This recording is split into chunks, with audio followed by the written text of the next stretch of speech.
Yeah, I got it. Yeah, there we go. Okay, yeah. They've they haven't been hearing our Okay. great, wonderful Yeah. conversations. You figured it out right before you took the stream down. So. I did. All Uh-oh. right. Let me see. Hold up. I don't Yeah. want. Okay, guys. Hi, I'm Lord Jackal and/or Chris. You can now hear Arceus. So yeah, Yeah. what he was saying was A Link Between Worlds and I think Wind Waker were his favorite. Okay, the stream went back down again. God. What happened? What? Is it up yet? It's down for me. Let me Oh, see. it's back up. Okay, it's back up. It's back up. It's back up. Don't worry about it. Okay. Don't worry about it. All right. Okay.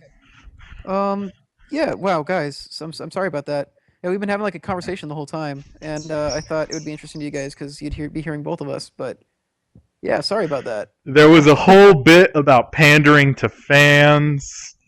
Yeah, It we were talking. was. Yeah, like our whole conversation about Skyward Sword. Oh man. You missed all of They're it. they're saying that you're pretty loud, Brian. Unless they think I'm Brian, in which case I'm the one that's pretty loud. Uh. Um. All right. I'm Okay. sorry. I Uh. need I Let need me Dewey see. Plura pluses. How's that? I need Stream Is that? Frozen for you guys. Uh, Kurapeka Wing, and I need Hydrohide pluses. Is that any better? Okay, so this is good now. All right. All right, everything's fine. Okay. Okay, so yeah, so he was saying Link Between Worlds is his favorite because the controls are just it just feels really good. Like the feel behind it is fantastic. But you heard me repeat that, so whatever. Yeah.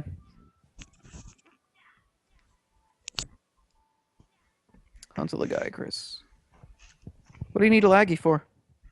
Uh. I I haven't done the quest, and I was like, I should do this quest. So let's do this quest. Oh, okay. I'm pretty sure I already ate. To Oh yeah, with think we cheese. had an entire conversation without them listening. Okay, so um, right. So the three that are like these Zelda games for me, uh, the reason that Majora's Mask, Wind Waker, and Link to the Past appeal to me so much is that for me, A Link to the Past just has timeless gameplay. Like for me, there's enough of a challenge there, but it's well balanced, and just when I need to just play through something just for time. Well, not for time, but I mean like when I'm not worried about narrative and I just want to play something, like picking it up and just playing through Link to the Past just feels nice, and I like that.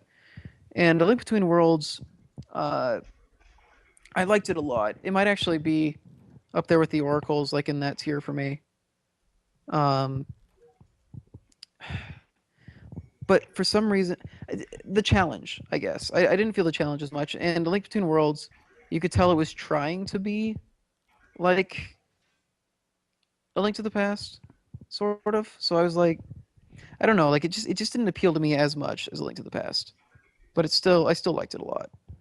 So that was the thing for A Link to the Past was the gameplay is just the combat balance, the items. I love the medallions, and I wish that we still use the medallions. Oh, this is Um, where the guy Chris is? Oh, yeah, shiz. he's in the water, dude. No, I mean, I thought we were going to be on D Island again or something. Dick Island. Dick No. Island! You need to check your well first privilege, but also you need to check Oh, shut up.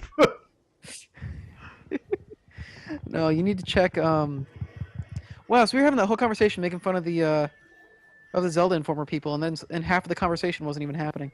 Oh God. No, I think Um. it was working before and then it cut off because I went back to check and I heard myself, but I think when I stopped it and restarted it is when it cut off. Okay. Um. Yeah, Link to the Past, like just the gameplay, the challenge, finding everything. It's still one of the most rewarding to me to 100%. Um. Yeah, and just the world that it created. Uh. For Wind Waker, what I think Wind Waker did the best was the exploration.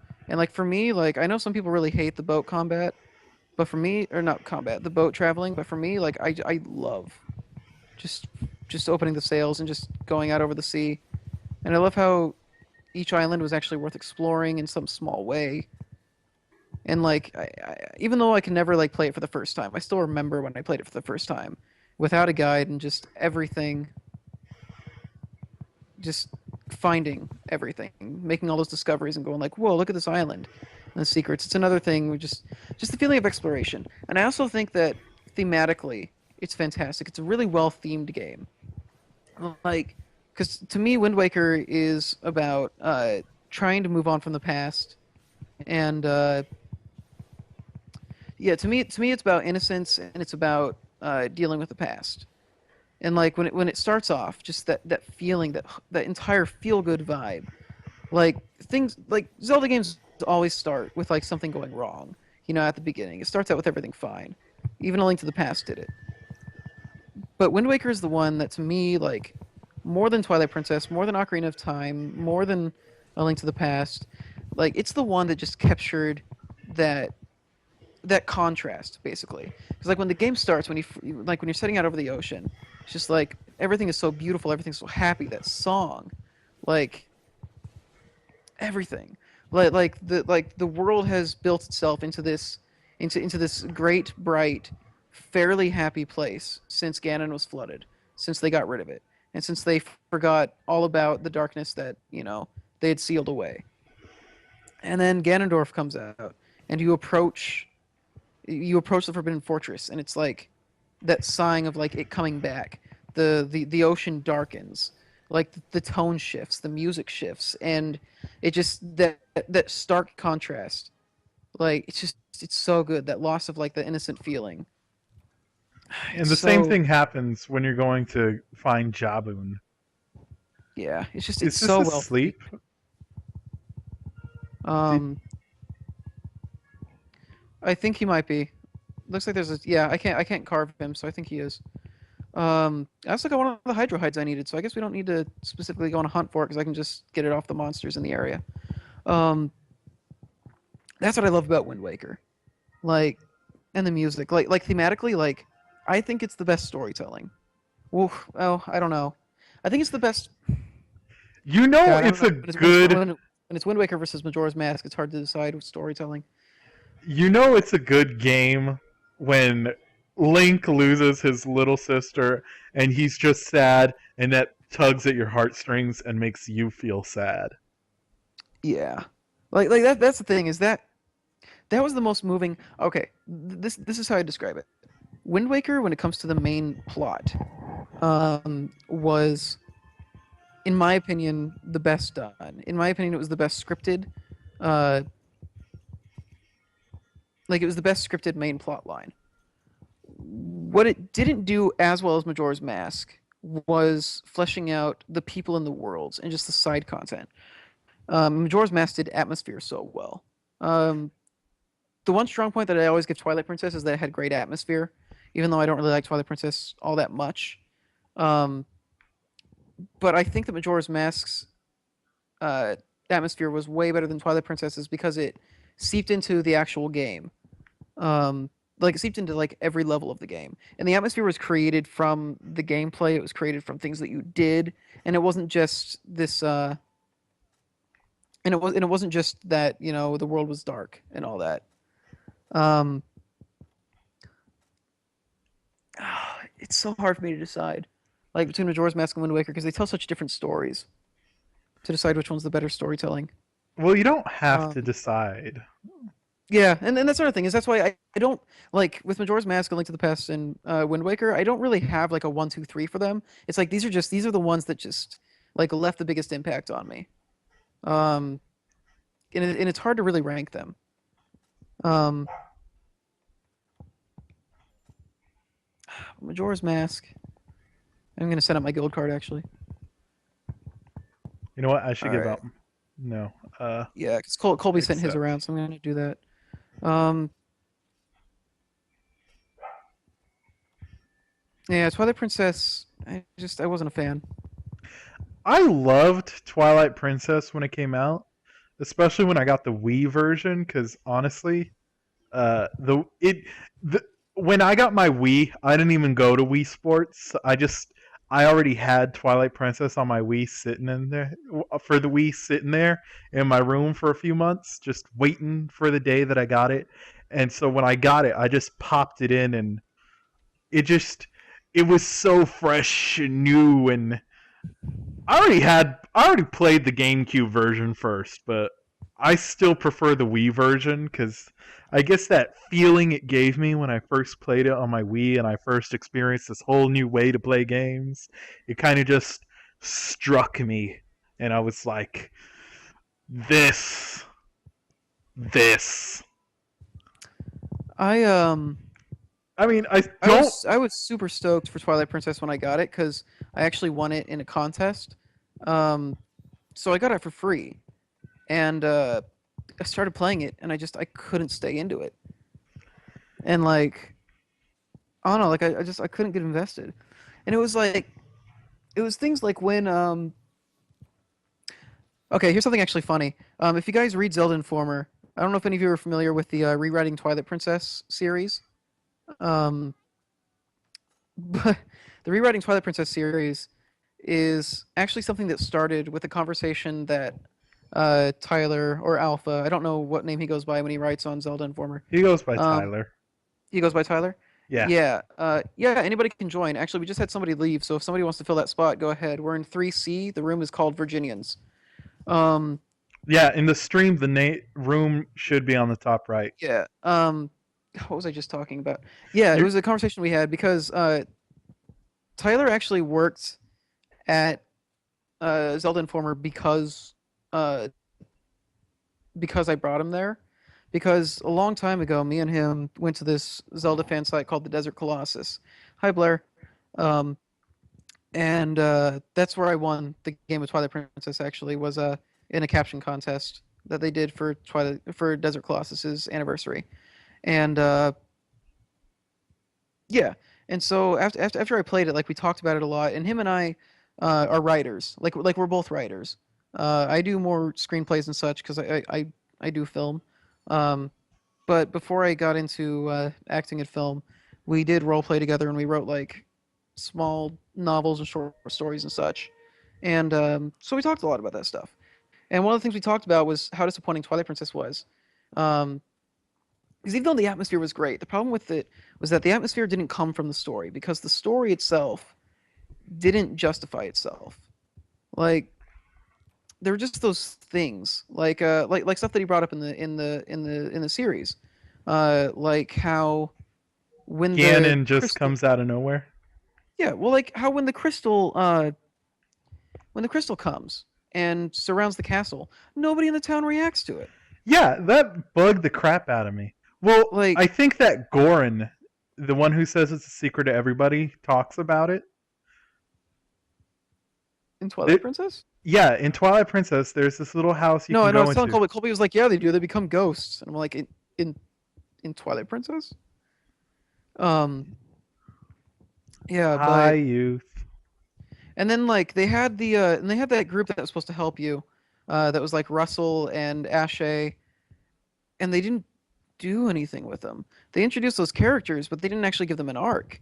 Like, and I It was hoping felt that when I like got they to the had a final, big role in the story, but when their time came, they had to cut it out. and that was the main thing was I found like a lot of yeah, it was like they were supposed to have something, but then they didn't. Yeah, like the Like, ending of like during the that ending when they come into the castle. castle and they shoot out that tower, I'm like, oh, I'm gonna be storming this place with them. That's gonna be kind of cool.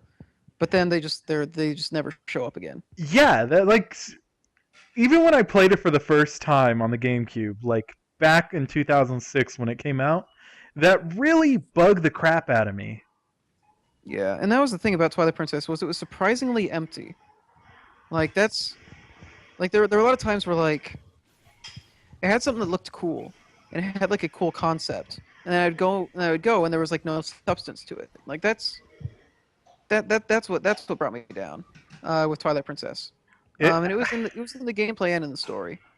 And like for yeah, how cool combat was in Twilight Princess, like it wasn't they didn't like utilize it all that well.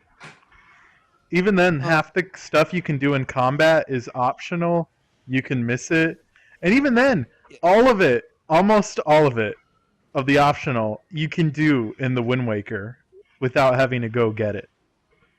yeah. Plus, Green half Lantern. those hidden moves were pulled right out of the Wind Waker. Green Lanyard. Yeah, a lot of my fascination with video games actually comes because I feel like, as an artistic medium, there's a lot that we can learn from film when it comes to games, and I think that they're going to start crossing over, and they have started crossing over, and it's like really exciting to me, but it's also kind of terrifying at times because game designers aren't writers, and so a lot of times they try to write, and it's weird, like Bioshock Infinite. But The Last of Us was The like a Last of big Us is stepping fantastic. stone. Like The Last of Us is fantastic, fantastic writing. Twilight Princess didn't have the counter system from Wind Waker, but it had like a lot of the moves from Wind Waker. Like you could do like the counter where he'd leap into the air. That was there as a special attack that you could learn. Um, the Helm Splitter, and so was the The thing. That's what it Mortal did. Was it had all the Draw. special attacks. The But with Mortal all those Draw special was there as a counter. Yeah, Mortal Draw was there as a counter, but it required you having to have your sword put away, and it was just very rarely actually useful. Like Yeah, like that was the thing. Was there were no situations where you really needed to master it. Like it was just kind of there. And that was the thing. Was Twilight Princess had like a cool combat system, but you didn't really need to utilize it. Yeah, and like that's where it could have improved was by improving the combat. half the Um, game, you can beat the game just by being Wolf Link and just yeah, pressing that A button and doing the same damn attack. but like I want to go back to the Wind Waker and Majora's Mask like storytelling thing because we got sidetracked Yeah, a we long time. did. Um, but like I would say that they both do different aspects of the story. Yeah, get him off me, get him off me, get him off me, please. All right, thank you. Um, I'm still scrolling around on the ground. Like, all right. Yeah, it does different aspects of the story. I think that Majora's Mask had the best ensemble, but Wind Waker, I think Wind Waker did the main story best. Like, if only because that version of Ganondorf is He's the Ganon that was defeated. yeah, that is the best Ganondorf to me because that is the only time that like a depth was brought to it where I was like where like a depth was brought to him where I actually like You could sympathize with him. You could yeah, sympathize right, for I could him. understand where he was coming from. And it like He- actually made you question like the way that the situation was handled and in that time. you learn why he is the way he is too. Yeah. Whereas in Ocarina of Time you kind of had a little bit of that but not much. In Twilight Princess he just comes in and he's literally like I will control everything. It's like all right, cool. He has all the depth of Sinistar. And yeah, Earthbound, the Mother series, especially in my opinion, 3. I think 3 had the best storytelling simply because it did theming really well.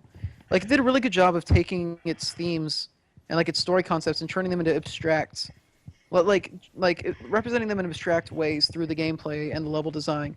Like Magicant like was just fantastic level design. And that's what's cool about Earthbound is like when it comes to abstract video games, I think that the Mother series has some of the best abstract storytelling. Um, yeah, but like Majora's Masks, like because no game has taken the side quests and the NPCs in no Zelda game, although potentially any game period has taken the NPCs and the side quests to the level that Majora's Mask took it. Like Anju and Cafe, just ridiculous. Like I always give Final Fantasy VII a lot of praise for fleshing out every character in the party, but like Majora's Mask gave that level of attention to like a handful of its just NPCs who you didn't even play as and spend that much time with.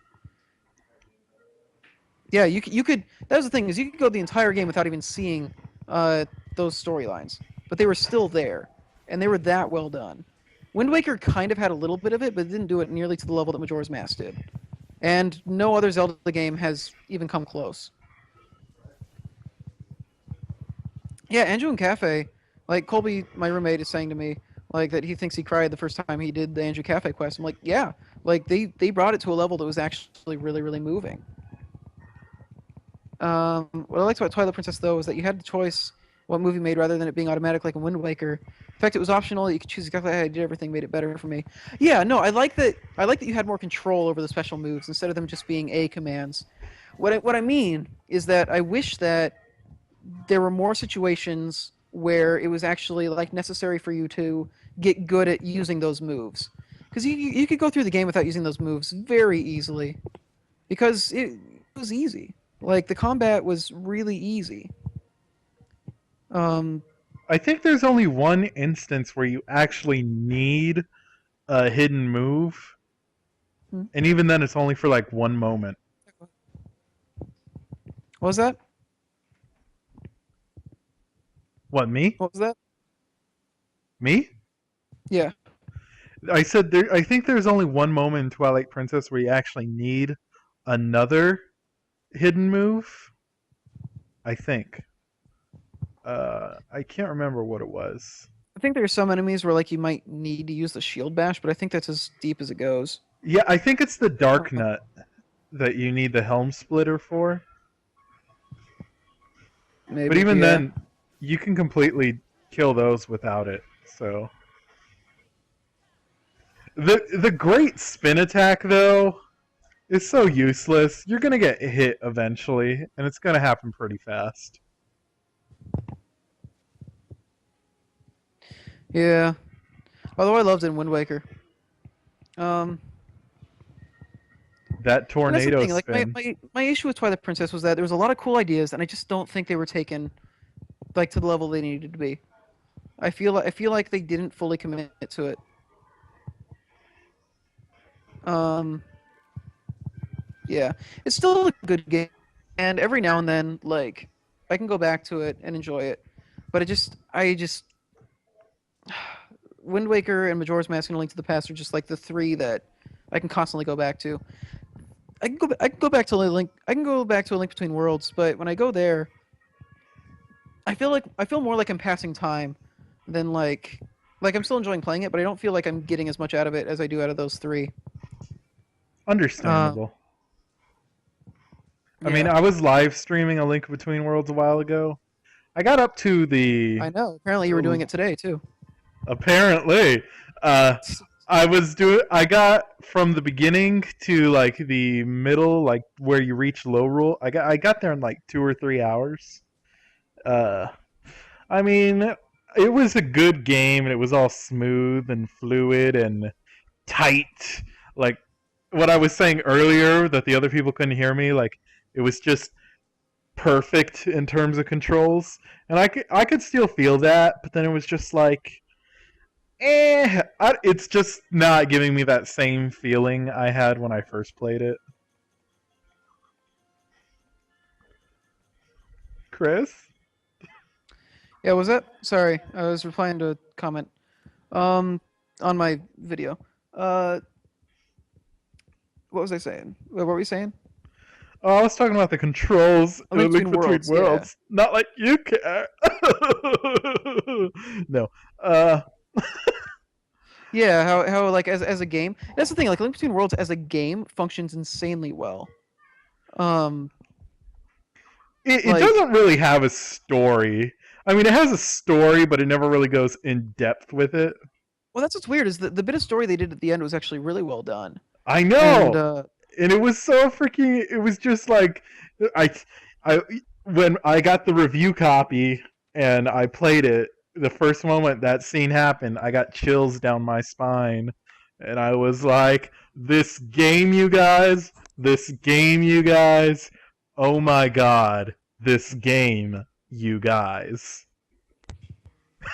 yeah, Oh, like I remember I totally the game wasn't out for like another week and I had already beaten it and I spoiled the whole Ravio thing for Claire a week in advance. yeah. She was so pissed off. You were there too, but you didn't really notice it. I didn't care that much. Well, yeah, I actually didn't notice. I don't know how. I think I was distracted with other stuff. Um, I mean, the whole point, like, they tried not to have story because of the complaints of Skyward Sword having too much story. Like, I know that that's why they stayed away from it, but like, I don't know, they still could have done something. But Nintendo's never, story's just never really been their strong point, and that's why it's so weird to me that Majora's Mask and A Link to the Past came out so well. I I actually had a conversation with Colby a while ago where I was trying to figure out why Majora's Mask's like story came out so well, and I think it's because of the time crunch. Because Yeah, they spend every Zelda game, they spend their time um, they spend their time building the game from the ground up and like deciding how this game is going to play differently. But like with Majora's Mask, they couldn't worry about that because they had to use the same engine. So all they were stuck with was using the same gameplay engine and the same character models. What can we do to make this like worth playing? Like what will, and so the only thing left was the story. And I also think because of how what a time crunch it was and the fact that this was Aonuma trying to prove himself. Um I think that it was also potentially the most personal game that Aonuma's made. And I think he took more care when it came to writing them. I don't know for sure because like well, I don't think I don't know. Aonuma is the writer. Like, Well, no, but he at least had a heavy say in what elements were put in, and as far as scenario goes. Because even though Sakaguchi didn't write like the actual dialogue or anything for Final Fantasy 7 or 9, he still came up with a scenario and like the themes and what it was going to be like. You know? yeah, true. If And I there's think that another person who wants to play, come on in. yeah. Oh, did somebody leave? Hmm.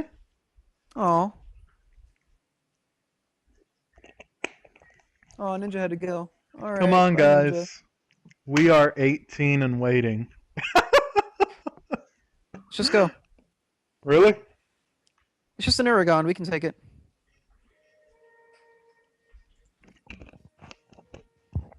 Well, we're going.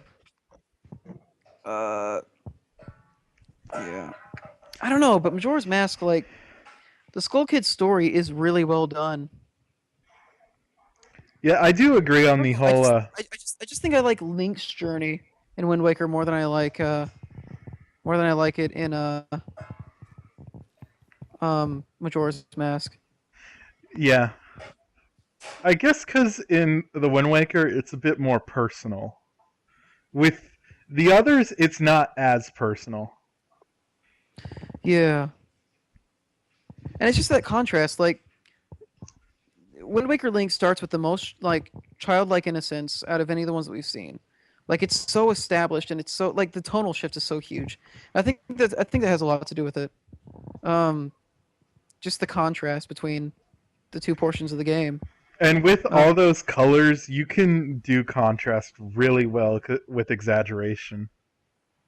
yeah, like every aspect of the game, because of how specialized the graphics were, like every aspect of the game could represent that shift.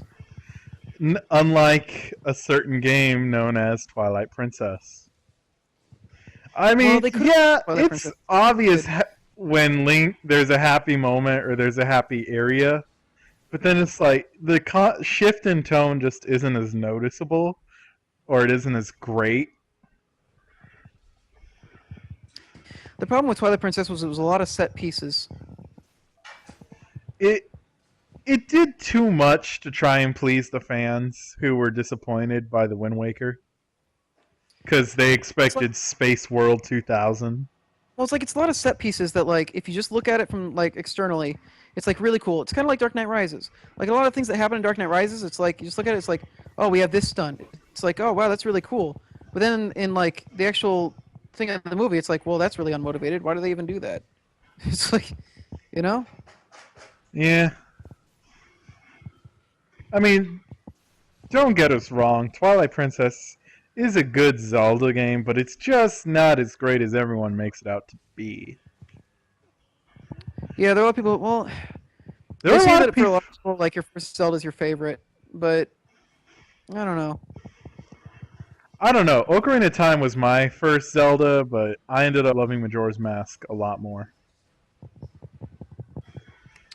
I mean, we had all of them like when they like. So I mean, I played Zelda and Zelda 2 like when they came out. They were too hard for me. Well, not when they came out, but when I was a kid. Um, they were hard for me. A Link to the Past was the first one I think I was actually old enough to really get all the way through.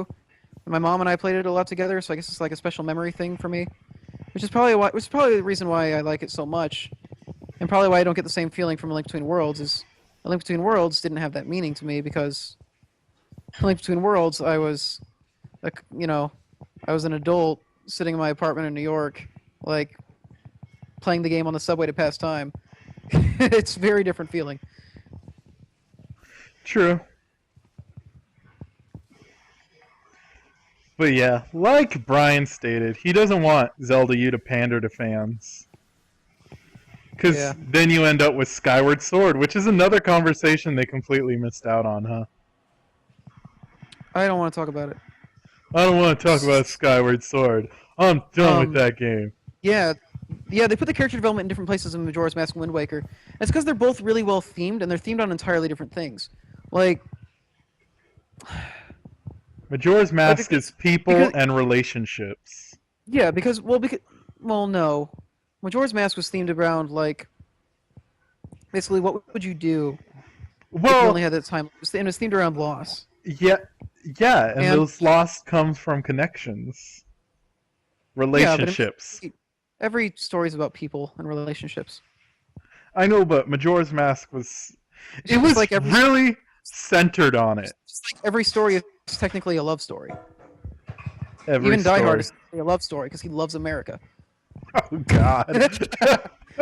No, what are you gonna do? I'm gonna save this country and then take her out for dinner. And give her just the tip. Oh God, shut up. Yeah. No, I were in it. Oh, good. I paralyzed him right before he fired me. Ha! Take that, America. What? What does so- America have to do with this? We're Americans. Exactly. They took my derb. I'll get to the 5 stages of grief theory soon, Dark Panda.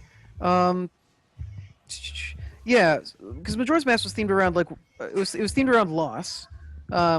Is part of it as partially. It was also themed around like what would you do like facing the end. And so I mean, Easy. I would go to the shooting gallery and upgrade my quiver. well, no, that's what's fantastic about it was they showed a bunch of different things you would do if the world was ending, and like that's, and like even though like every story is like different and has its own themes, like its own small themes, like Anju and Cafe, like definitely have their own theme when it comes to like what it means to truly love somebody, like that's their own theme that really isn't in very many of the other stories. You could argue that Skull Kid has something like that with him and the Giants, but like what connects them all is that it's that they love each other, but they love each other and the world is ending. And it's like no matter what issues they've got, like Cafe is like this is the only time he has. And it's like what do they do? Like the girls on the ranch, like how they choose to spend their last time together. And so that's why they fleshed out all those characters, was because that's what you needed to see to get that theme across, and that's what it was about. It was about this world. And Wind Waker, like the story wasn't really about the people in the world so much as it was about, it was about the loss of that innocence that they had gained by sealing away the evil, and it was about dealing with the past. And so it was about the world more than it was about the people, and it was about the big players more than anything. I don't know. Like, so all the character development went into that, and that's why Ganondorf is so well developed. And Twilight Princess, as much as I think the characters are badly developed, Midna is really well done. It's true. It's better to have one good character than a bunch of crappy characters. Yeah. Like, I think she was the only insanely well done character, but she was the best sidekick yet. Yeah. People who think Fee or Fi is the Feels- best one, I don't know what they're talking about. I hate people. I do not understand when people like Fee. Well, I do understand why people like Skyward Sword. The presentation is fantastic, and if the presentation is all you need, then Skyward Sword is fantastic. I just wanted other stuff out of it. Um, yeah, the sense of urgency in Majora's Mask is really important. That's because that urgency is applied to all the characters and NPCs in the game too. And that's just an example of just a really well themed game. And when you theme something, it just makes a really engaging experience. And I wish more games would theme themselves. It looks like he's And I don't taking a mean poop. Just take it from a serious conversation and ruin it with a poop comment. yeah. He dropped a Anybody shiny. we need to trap this guy. I guess we don't need to, but I would like to. Where's the shiny at? Oh, it's right over where youth was. You probably got it already. I don't even see it anywhere. No, I haven't picked anything up since I started. Um, yeah. I mean, each Zelda game is going to theme itself around something different. But Yeah, it is. But like Twilight Princess, like what was the real theme behind Twilight Princess? the Twilight Princess didn't really have a theme, did it? Well, the theme would be two worlds, I guess, trying to destroy one evil. But that's more But sort of thing. it doesn't really come across. Twilight Princess's theme isn't really evident. That's why when you look at the actions, it's like I don't know, like Why is this here? exactly, like because what is Ganondorf doing? Like he wants to take over the world. All right, like that's that. I guess atonement could be a theme. It at least applies to Midna. Well, Like Midna at the beginning, she just wanted power to take back her kingdom. yeah, so she was trying to atone for basically her mistakes as leader of that kingdom. So I guess that's something. But it doesn't go through the rest of the thing because Ganondorf like the main conflict, like the main conflict is just kind of this external thing. You know? Eh, It's very good versus evil. It's very western, I guess. It's a lot like a western. It's kind of just good versus evil. well, it was mainly made for Western audiences, so I guess. I just, Uh, like I said before, I really don't want Zelda U to pander to fans. That's how you end up with Skyward Sword. yeah. I mean, Well, People love Skyward Sword, and I get that, but come on, just, just come on. It wasn't the game it could have been. No, it wasn't. Skyward Sword like started off with a lot of promise. Like there were a lot of elements there that could have been really good.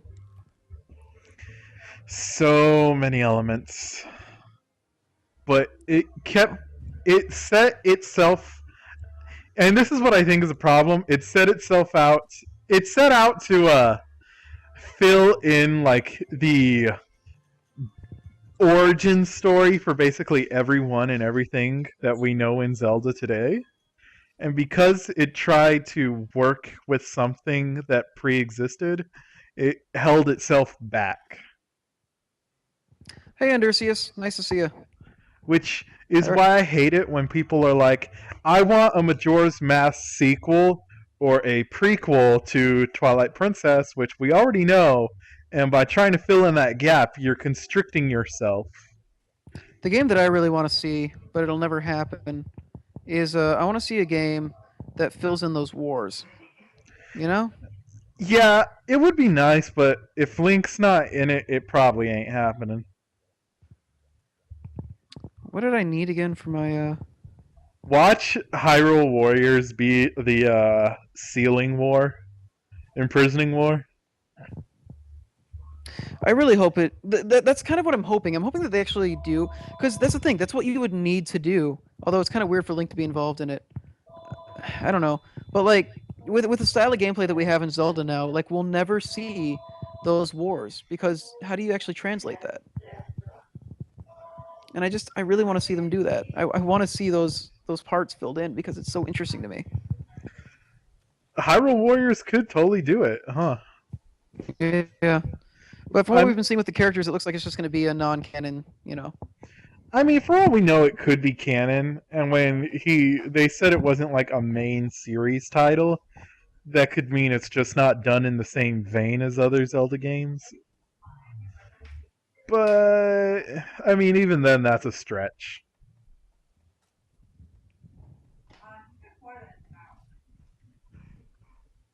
Sorry, I had to jump out. My gamepad was about to die, so I had to plug it in. All right, so I mostly need just like generic materials. Like we just need to do a water quest of some kind. Let's see. Let's just do this Rathian quest because I haven't done it before. I really, really, really need these extra Brachiodos pieces.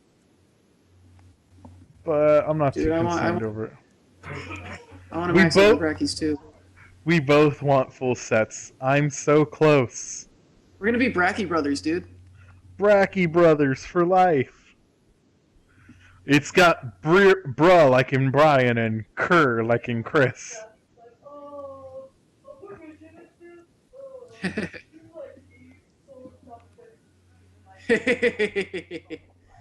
I'm going into this one drunk. Let's What do did you it. What did you do? I had the 2 drinks. You got the unlucky cat? Yeah. Dude, your health might be low. So, I Oh, highly advise taking an ancient potion with you. I don't care. It's your funeral. I'm just letting you guys fight the Rathian while I go get Hydro Hides, because that's the last thing I need for my my bow gun. Alright. For all you know, you And could then, have full stats when you go in there. Like last time I got Unlucky Cat, it didn't affect me. I need to get watery Ploras or whatever, damp Ploras. I did get Unlucky Cat though. What does Unlucky Cat even do? It just It says it. Wait, what are we hunting? Rathian? Okay. It said, oh according to the people online, it cuts your stamina and health in half, or like it removes part of it, maybe even a lot of it. oh the grief theory. Okay, yeah. So the grief theory. Okay, let's see if I can remember exactly what the grief theory is. It's basically that it moves through the 5 stages of grief. It's like yeah, each of the masks, like the Deku, Not Zora, and the Goron, like it's segment. Each of the 4 places you go to and the is fifth. represented with one of the stages, and the 5th is the moon. No, And it starts that's the off 5th with stage? Clocktown with everyone in denial over the moon, Right. Okay. and then it goes into anger, right? Because the Deku King is angry, which is why he's hurting the monkey. And then Yeah. and then It goes into Darmani. despair because- Yeah, no, it goes into bargaining. yeah, I bargaining think because Romani's trying to save his people, or they're like, yeah, denial, bargaining, acceptance. Yeah, acceptance is the last depression one. Depression because of Lulu. And then acceptance is the Stone Tower, yeah? Yeah, Because I mean, a while ago. it's possible that Nintendo thought it out. It could just be a coincidence too, because I think it partially is a coincidence, and I think it's just because I mean, the monkey kind of bargains with you to go and that's what I'm save the saying. princess. That's what I'm saying is I think it's just because it's a well done story. That you can make that connection, and it just works. Yeah, because the thing is, I mean the thing is like you can Cafe kind of tries to bargain too, yeah doesn't he? you can find most of the you can find most of the stages in each of the parts of the game. Yeah, like It is even true. like at the end of the game, how Anju and Cafe come into acceptance. like that's acceptance. And so I don't think that I don't think it was intentional. I do think it's there simply because grief was one of the primary like emotions in the game, and so there were characters who existed in all those stages because that's just what happens when you have a world full of grief. um, And it does work out with the characters. Like, even if they didn't have it planned, it would have been there. Because yeah, Darmani I don't was think a there's hero, and he wanted to stay a hero. yeah, I don't think it was intentionally structured that way. Um, but I do think that the parallels are there because I mean, the plot itself has a lot to do with grief. So,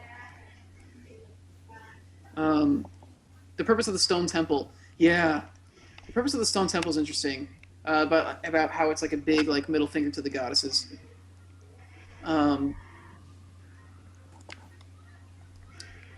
I really don't know that is something we would have to have them answer because there's nothing definitive about it. Because it could also just be that we're reading into it. Ah, I mean, it could so just. frustrating. It's like the guy could have just. Who textured it was like, how do I fill this texture? Let's just make it look like this. Because, I mean, you'd be surprised because me and my friends, we're all game development students, and sometimes that's literally our thought process. Whenever we try and make something cool, we're just like, what can we do with this? And he's like, just combine a greyhound with a tiger. And you end up with like this alien H.R. Geiger looking creature. Oh man. And it's also like if you go to Did You Know Gaming, there's that one Half-Life enemy that's like a quadruped with a giant sack on its bottom. Like, so many people think that game is so well thought out, and so like it is so deep, you guys, and it's like so beautiful, it's perfect. And then it's like you hear that the idea behind the creature was, let's put a giant testicle on a spider. I mean, guys, not everything in game development comes from some great, deep, creative mind. Sometimes it's just a stupid idea that a bunch of people are like, yeah, I like that. Like Bioshock Infinite. I mean, come on, guys. You have Gorons, rocks that eat rocks. Yeah, Master Shaker. I wouldn't pick up a Wii U just for this game, but I think the Wii U actually has a good library. A lot of people like say that there's no games on it, but I've been enjoying myself quite a bit. I don't know. Like, Yeah, I've got, Monster like, Hunter. 6 games. Monster Hunter Yes. is like probably the game I've played the most, but that's because it's so grindy and it requires you to play with your friends Oh, sometimes. it's such a huge time sink. Yeah, like if you commit to this game, you're gonna need to commit to this game. Oh man. Yeah, like, and that's the thing. And like, if it's not your kind of game, you're gonna hate it. Like it's very specific. And I don't disparage anybody who can't get into this because first time I tried to play it when it was the Wii version, I could not do it, and I had a rough time getting into it this time too. But then I told Brian to get on with me, and we started hunting, and it's been a lot of fun since we started hunting together. But yeah, like especially like dude, especially like by this holiday season, the Wii U is gonna have an insane lineup. Once it has Smash, it's gonna have Mario Kart. It's gonna have X or whatever they end up calling the Xenoblade sequel. It's gonna have I can't so believe much. I can't believe people bought into that crappy list Nate posted, Shard of Oh Nightmare. God, I know. Shard of It's Nightmare. Yeah, that it's not even like does- It's not even like grammatically good sounding. like Zelda games have usually had, if there's an item in a game, chances are it's going to be comprised of 2 words, like Majora's Mask, the Wind Waker. Even then, the Wind Waker is just called the Wind Waker. It's a Wind Waker, but because it's the only one you have, you call it the Wind Waker. It's It's the still only one in two. existence, dude. It's still, well, yeah. It's still 2 words. You're just adding an unneeded element to it. I mean, most people refer to the game as Wind Waker. Yeah. And, Live stream Smash 4 tournament, dude. When Smash 4 comes out, I would totally. Oh man. if But if they can convince Nate to give me, if they can convince Nintendo to give Zi a review copy of the 3DS Smash Bros. And for Nate to give me the review copy, I will live stream the shit out of that game. totally. Um. Yeah, the Wii U I actually think has a good library. Like between Monster Hunter, Pikmin 3, Wonderful 101, Wind Waker HD, if you're into that. I do Super hope, Mario 3D World, Rayman. I do really hope that Kamiya gets to make that Wonderful 101 spin-off about Wonder Blue. I That really would hope be that the series continues because it was. I enjoyed it so much. I It love was that a game. it was a good game. Yeah. And I really would like Nintendo to have their own hack and slash series. And Wonder Blue is perfect for a hack and slash game. Yeah. I mean, look what they did with Bayonetta. Hideki Kamiya did so much awesome crap with that game, and he made Devil May Cry. It's just so good. It's so good. Yeah, but It- it's, I really think the biggest problem with the industry right now is the media. Like, I think they're honestly doing their best to assassinate a bunch of games, and it's just yeah. Like, the thing that irritates me about the Wii U's lineup, or about the way that people treat the lineup. Oh, he's here. He's in 7. Come to the beacon on the map. I'm the blue guy. All right. Everybody comes up for a reason why the games that the Wii U has don't count. That's just really irritating to me. Like when Pikmin 3 came out, I'm like, dude, Pikmin 3 is a good game. And they're like, yeah, it doesn't count because it's just a small series. It's not a big series.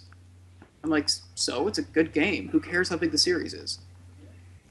And I like, bet you anything, if Zelda U's announced and it's not realistic, or it's not Twilight Princess realistic, which isn't even realistic, it's anime with grungy textures, people will be like, yeah. it doesn't count because it's not realistic.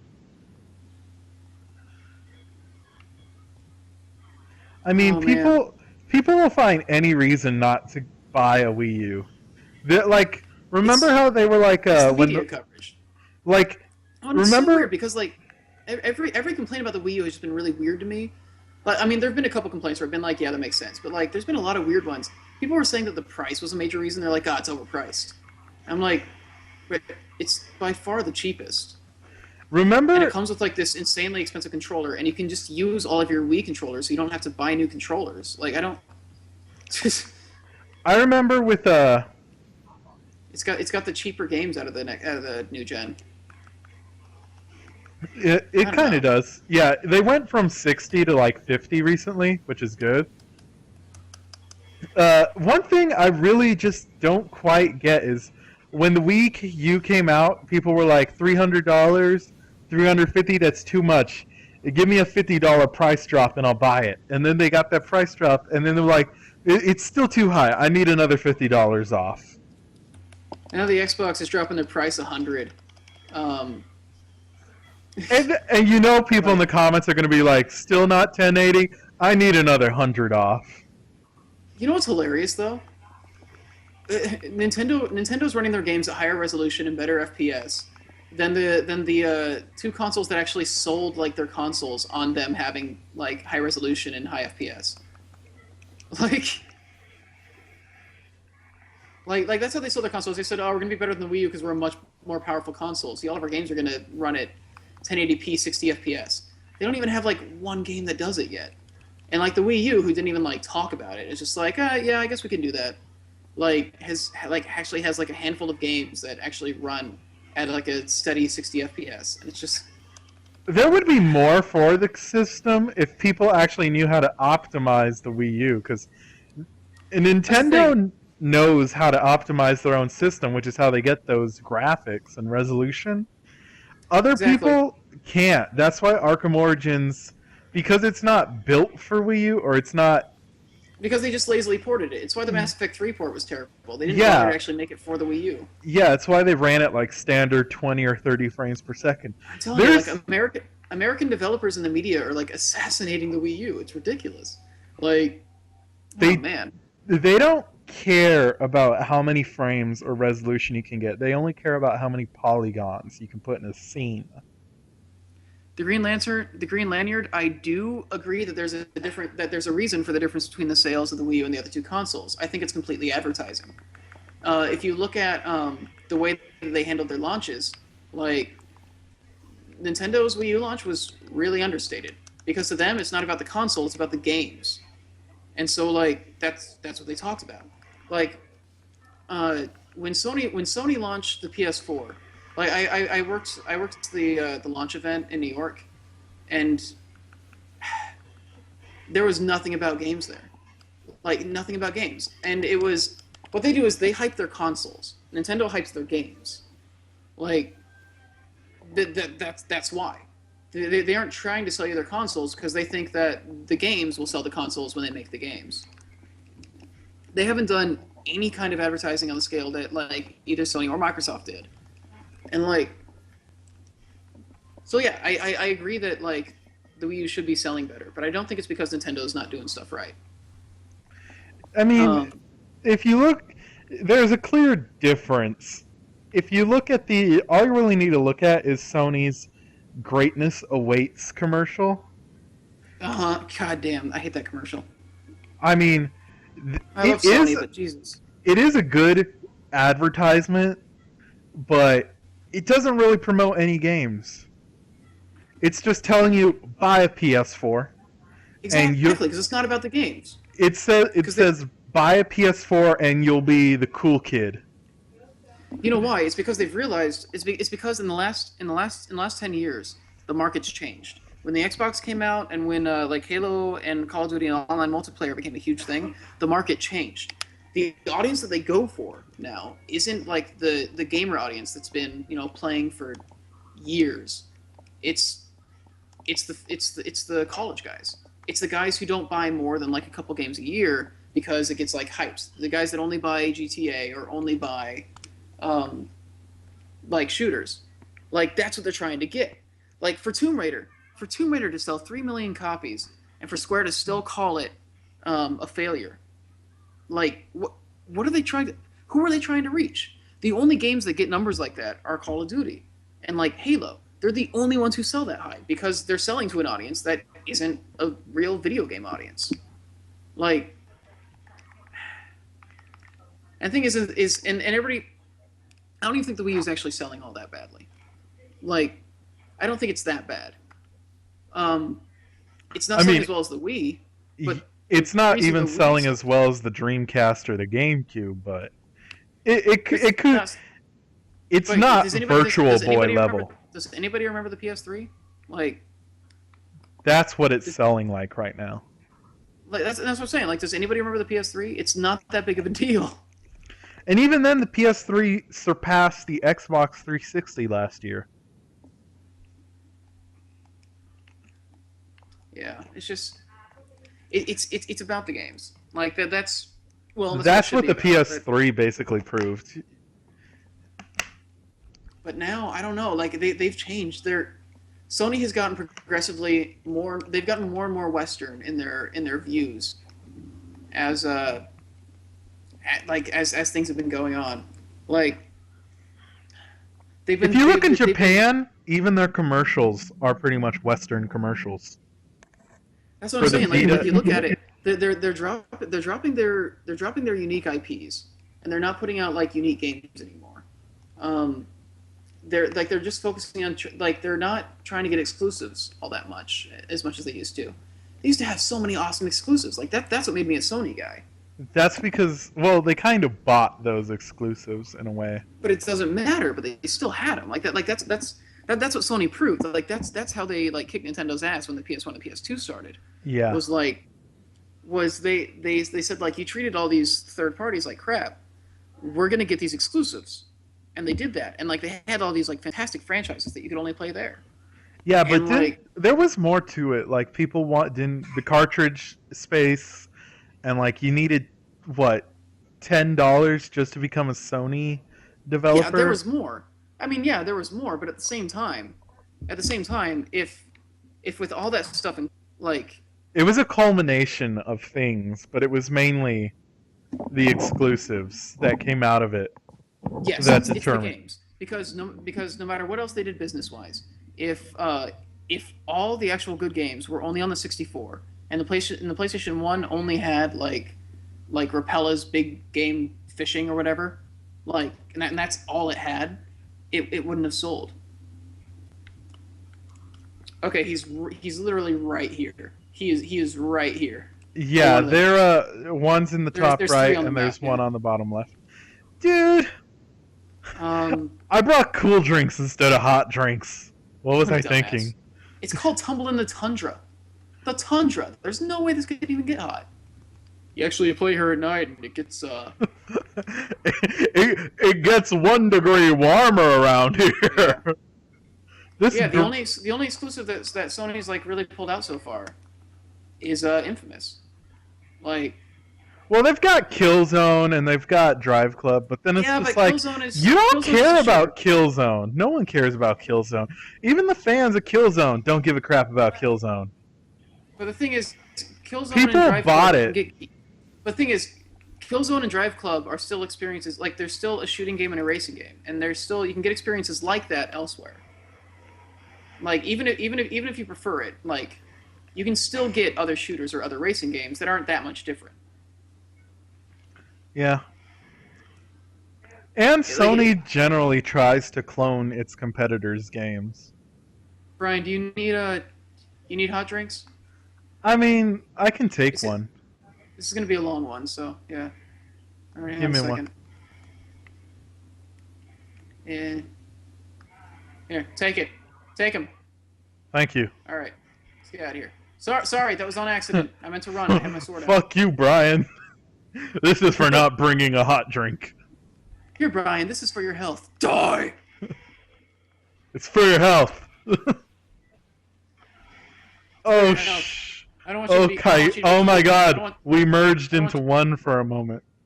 I don't want you to be cold when I split you open. This motherfucker. Oh. Yeah, take it. Take it. Oh, I went into the next area. That's the thing. Yeah, I don't know. This generation has been so weird for me because it was weird. It was weird for Microsoft to be coming into this having like the most having more exclusives than Sony. They were all terrible, but like they still had the most exclusives. But even then, Sony beat them out with exclusives. Sony Because- developers. Because Infamous was better than any of the stuff that Xbox put out. Sony developers are so committed to Sony, they don't really. Honestly, at the beginning, they don't really give a shit. Their plan is, let's make it on what's selling now, and then we'll just put it on the PS4 later. It's brilliant! And that's how Tales of They made such a this. huge deal out of selling the PS4 though. Like they hyped. That's the thing is like this time around, Microsoft and Sony really hyped the consoles more than anything. Like And like you they- can see it in the comments. People are like, I'm really enjoying my new Netflix player. exactly. It's weird because like it was like a repeat of the PS3, but people. I mean, just- come on. People bought it this time. Chris, like- you own a PS4 too, right? No, not yet. Not yet? Oh, I thought that must be Barry then. Because Barry and I both Must be own. Barry, so he can talk about the games he doesn't want to play. Yeah. He's only looking forward to The Last Guardian. That's the only reason he has it. It's never gonna I mean- happen. I want Last Guardian so bad. I mean, he and I both agree Infamous Second Son is a really good game that is so much better than the previous ones. And Deslin is a much more likable character than Actually, Cole. Yeah, it I is was so much worried- better. I was worried it was just gonna be a rehash. No, he's actually a likable guy. Like, Cole, to me, wasn't really that much of a likable guy. I mean, If I had depends a on the plan. What? Well, yeah, it depends on how you play him, but no matter how you, like really, if you go the evil route with Deslin, he's not really a likable guy. But if you go the hero route, which like 80% of people are bound to do, he's a really great character. Okay, honestly, I couldn't have said it better myself. The fact is, gaming has become mainstream. We might have thought that gaming was mainstream in the past, but it's nothing in comparison to what it is now. The big games that used to sell were the creative ones like Zelda or Final Fantasy. Now it's the easier, instant gratification games that sell like FPSs and sports games and sandbox shooters. And there's nothing wrong with those games. I love them, but for people to say that Wii U games and other more creative works are inferior because they take a smaller part of the pie is total shit. Yeah, I made a video recently about Fire Emblem Awakening and about how I was a little disappointed in it. And it was weird because Fire Emblem has always been one of my favorite series. Like, debatably, I don't know if I like it more than Zelda or not. But I made a video talking about it. I still haven't and seen that how it video. changed. Of course, because you don't jackass. And I haven't put it up on Gamnesia. I don't know if I'm going to. Because I just know it would get flamed a bunch. Because people are like, Awakening's awesome. I'm like, no, it is. It's a good game. But they took away the strategy. I mean, yeah, they kind of did with the whole. There's a lot you can do in terms of strategy, but like, there's not as much of a risk factor. It's more RPG than strategy. And yeah, like gaming has become a lot about rewarding the player, just as much as possible, because they want to get those guys who have no capacity for punishment. So like, even the game that sells itself on being hard, like Dark Souls, the reason Dark Souls works and like gets so many sales is because it tells those people who want instant gratification that when they die, it's affirming that they're badasses. It's affirming that they're badasses, and so it's gratifying them of being like, oh man, look at this badass thing I'm playing, like, because it makes the whole deal out of being hard. Now, granted, like the Dark Souls games are good and they are legitimately hard. It's just that the reason they sell is because those guys who can't take games, who can't take being bad at games, feel better about it. Like, because it makes them feel like a badass for just playing it. How do we get down there? It doesn't look like there's a jump. Oh, we got to go from that direction. Okay. Yeah, Awakening's marriage system, like, when you compare the marriage systems in Awakening and in Saisen no Keifu, or Genealogy of the Holy War, whichever name you want to use, they're very, very different. And everything in Awakening is kind of built to reward the player. Like the player's constantly getting rewards constantly, like, for doing nothing. What are we all doing over here? Harvesting stuff, gathering. Okay, I'm gonna go look for the dudes. Yeah. I mean, I haven't played the other one you said. Oh, I found him. He's over here. Saisen no Keifu? No, I haven't played Saisen no Keifu, or however you say it. Yeah, it's because it's Japanese only, so you have to emulate it. Oh, I figured that you were playing like a fan ROM hack. Yeah. Like, I haven't played it, so I can't really say, but I really loved Awakening. But the only Fire Emblems I've played are the Sacred Stones and Path of Radiance along with Shadow Dragon. And Sacred Stones might be my favorite out of the ones in America. I mean, I can tell they're good games. I enjoyed Path of Radiance and what I played of Sacred Stones. I kind of fell out of Sacred Stones when Kid Icarus came out. But that's the thing, and that's what I say in the video. It's like there's a reason that they made Awakening the way they did, and that's why it sold so well. It's just that the reasons that those people couldn't get into Awakening or the reasons that those people couldn't get into Fire Emblem before is the same reasons why it got those diehard fans that it had. And so even though it reached like mainstream appeal, like, I understand why some people were disappointed with Awakening, because it wasn't the same series. It was more RPG than it was strategy game. I mean, I'm playing through the game on Intense right now, and it feels like I'm playing through Path of Radiance all over again. Intense character kills, that stuff where if a character dies, they're dead for good. Yeah. I mean, if you do that, you quickly find out you ain't gonna be able to get away using the same strategy as before, where you just couple everyone together. Well, no, because it's actually punishing, but it still becomes the thing with Awakening is that it places much more importance in the stats.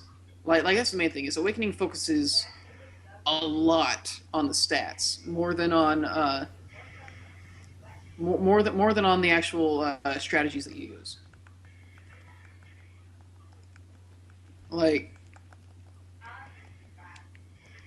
for example, the marriage system is basically like a way for you to get like insanely strong units because they are far better than the units that you have prior to that point in the game. And they do because it pretty much doubles your character's strength. It doesn't do anything for their defense for the most part, but because that character, if the character's beside them, you pretty much get 2 attacks. There he goes. Oh, and if you do couple them, even if it's a short-range character with a long-range character, you still get like a 30% attack boost. Yeah.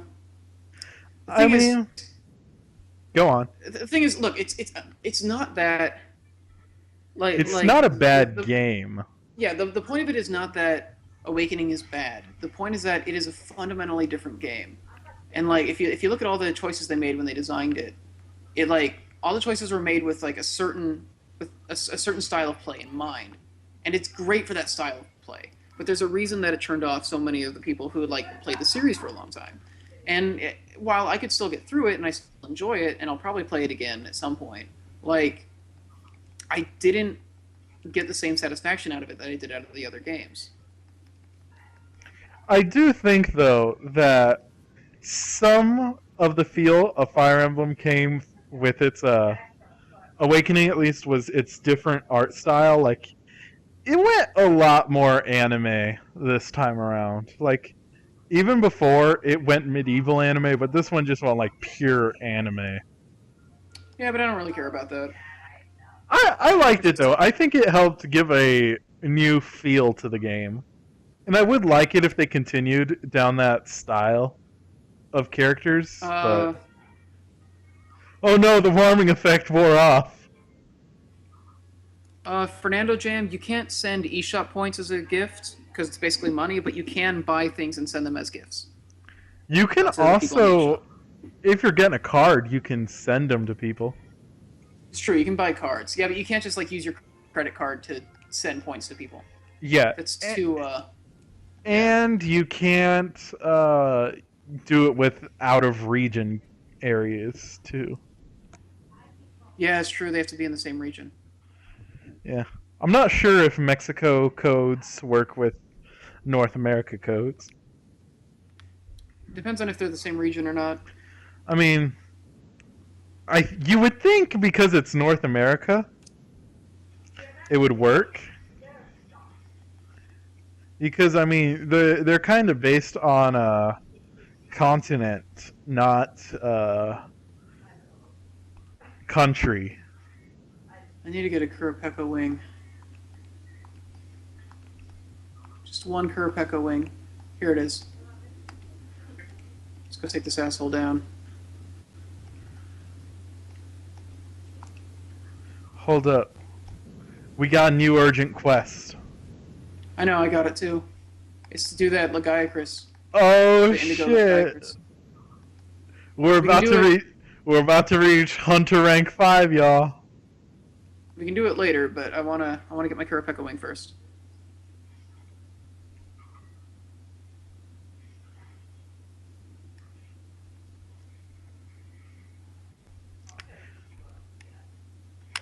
Have you played any Shin Megami Tensei games, Chris? Yeah, I played some of I think I played, was it 2?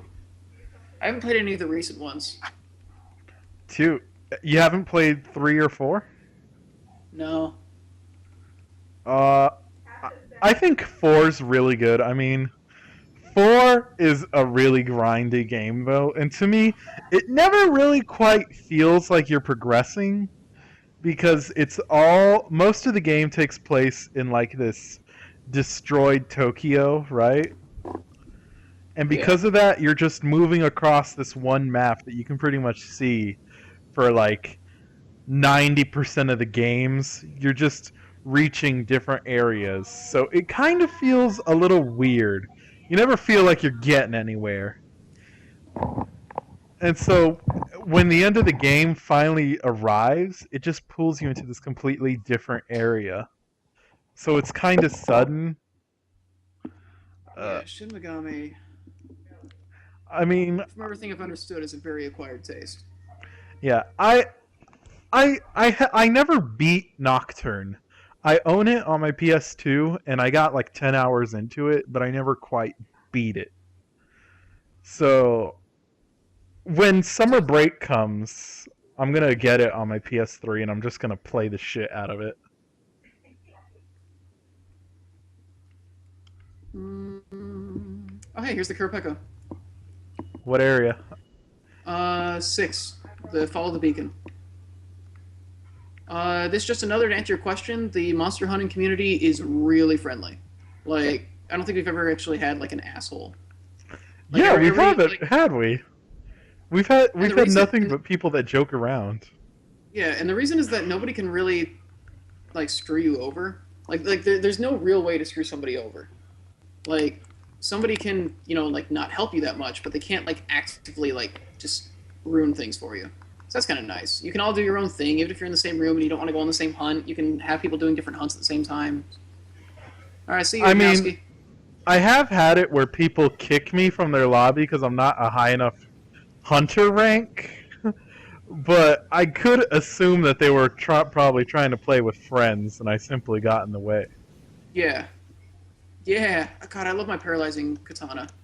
I love paralyzing things. I love sliming things and making them explode. That sounds so wrong. Gross. This guy is getting fucked up, dude. Oh my god. He's not even able to stand up. We were just wailing on him. How's he still alive? Is there audio chat rooms, or is it just people having a computer nearby for Skype and such? You can do chat through the gamepad. Brian and I do that sometimes. We're not doing it now because we want to feed the audio through the stream, so we have our gamepad audio off. Yeah. Um, When we're not streaming, though, you can expect us to use the gamepad. So, Yeah, if it's we're just not streaming and you guys happen to find us, expect to hear us through the gamepad. well, we should have the guys that we hunt with on our friends list so we can organize this stuff more often. This guy. Oh my god, this poor bird. How has PETA not complained about this game? Because PETA doesn't care about nothing that doesn't look like a kitten. If PETA doesn't care about any. PETA doesn't care about any games. Actually, it's like, oh, it's an Arzuros. Let's fuck him up. should It's we? an Arzuros? Yeah. That's the big danger. You did. The guy will go down so fast. I haven't fought an Arzuros in forever. They're so hard to find. There's just like no quest that use them. I find them So I a never- lot in single player at night in Oh, G wait, Island. Okay, maybe that's why. 'Cause, yeah, I never find them during the day when I'm just running around. Yeah, the Like, high I rank, the high rank monsters are found at night. Like Brachydios can only be found at night. I'm sorry. Is Arzuros considered high rank? Yeah. Well, it depends on the version. Like, you know, the Ivory Lagiacrus? Yeah, but this guy is not high rank. This is the second big guy to have you fight. Are you sure you're not getting it confused with the Lagombi? Yeah, the Lagombi is in the tundra. They send you after the Arzuros, like right after the Great Jaggy. That's when that quest shows up. This guy, I don't this guy recall is this. nothing. Well, he's dead. Fucked him up. So, before you go to school, Doo-doo-doo. I'm Youth. I hear you on the gamepad. Huh? Oh, Gaming Life 2 is Youth. Hi. I didn't know you were cool. So Youth is one of our viewers. Okay, Kirapeko's moving down here. Going behind the waterfall, I believe. Not quite behind the waterfall, but yeah. Yeah, I remember PETA's games are just like ridiculous. I love playing them. They're so Did you play the black and white 2 thing? black and blue. Yeah. Yeah. How could I not? Pokemon Black and Blue. I have class tomorrow, and it's just, I really don't want to go. Isn't your school year almost over? I graduate this December. I go on break. When E3 starts is my final week. Honestly, I could go to E3 and just, like, if I told my teachers that, they'd be like, go. Just have your final... This is better for your game design like career than taking these classes. But then it's like, I have everything. I even started a submission form to go to E3, but it's just like, I just don't care enough to go. It's like, yeah, I'll get to play these games eventually, and I've played games in their alpha stages and beta stages at events before, but, I mean, it's just not really worth the trip. I mean, Colin's gonna go, most likely. He's probably gonna go. He's probably gonna get another photo with Aonuma, and Ben's gonna go, and he's gonna be at the Microsoft event, and he's going to a round table for press, and it's just like, yeah, guys, that's cool. I just don't care. It's like when I got that invite to go to the Assassin's Creed developer thing at this event in Houston, and like this is when Assassin's Creed 3 was coming out, and so it was like, you can go, and it's right over there across the hall, and it's like the width of the hall is probably like, I don't know, 50 feet. It's not that long of a walk, and I'm just like, I don't care, and I just pretty much left. Yes, I got my wing. Okay. Perfect. Got some Arzuros stuff out of it. It's just weird. Yeah. I don't know, like, that's the thing, like, with all these, like, there's all these events, like, there's supposed to be, like, meet and greets and, like, mixers